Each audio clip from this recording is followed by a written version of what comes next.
শেখ হাসিনা রেখে যাওয়া অবৈধ সন্তানেরা কত বড় নির্লজ্জ চিন্তা করতে পারছেন?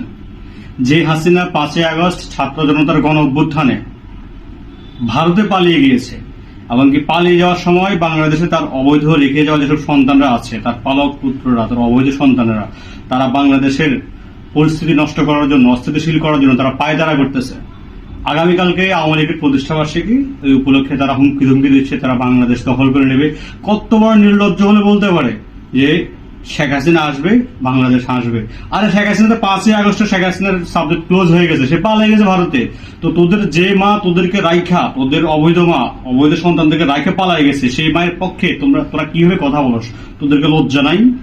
আর সবচেয়ে বড় লজ্জার কথা হচ্ছে, যদি যারা আওয়ামী লীগ করে তাদের লজ্জা নাই দেখেই তারা আওয়ামী লীগ করে। কারণ এই যে এত জুলাই গণঅভ্যুত্থানে এত শত শত মানুষ মারছে, মারার পরও যাদের ন্যূনতম একটু মানবিকতা বোধ আসে না, যাদের মূল্যবোধ কাজ করে না, যাদের মধ্যে অনুশোচনা আসে না, তারাই আওয়ামী লীগ করে। মানুষ বলে না, একটা গালি হিসেবে 17 বছর ব্যবহার করতো যে তুই মানুষ নাকি আওয়ামী লীগ। আওয়ামী লীগের যে আমরা ছাইড়ে দিয়েছি এতটা এই যে এতদিন 5 তারিখের পরে আওয়ামী লীগের কেউ কিছু করে নাই। বিএনপিও ছাইড়ে দিয়েছে, জামাতও আওয়ামী লীগের ভোট পাওয়ার জন্য সাধারণ ক্ষমা করে দিচ্ছে। এগুলো তো মূলত ছিল ভোট পাওয়ার জন্য। তো এই বিষয়টা কিন্তু আমার কাছে পছন্দ হয়েছে। যদি আওয়ামী লীগকে ক্ষমা না করতো, তাহলে মানুষের মধ্যে এই কাজ করতো কি সাইকোলজিক্যাল, যে আরে অপরাধটা করছে হাসিনা, আওয়ামী লীগ, ছাত্রলীগ, যুবলীগ, এই নিরীহ মানুষগুলোর দায় মুক্তি কি, এগুলোর দোষ কি? ঠিক আছে, এই যে মাপ করছে, ঠিক আছে, এখন মানুষ দেখতেছে যে এরা কতটা নির্লজ্জ।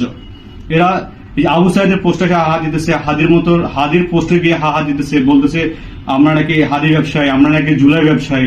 আরে ভাই, তোরা তো 71 চেতনা বিক্রি করে দেশটারে গোয়া মারে দিয়ে গেছস, তোদের মা পালা গেছে ভারতে। সুতরাং বর্তমান পরিস্থিতিতে এই সুন্দর সুশৃঙ্খল বাংলাদেশে যারা বাংলাদেশের পরিস্থিতি উত্তপ্ত করার চেষ্টা করতেছে, তাদেরকে কিন্তু ছাড় দেওয়া হবে না।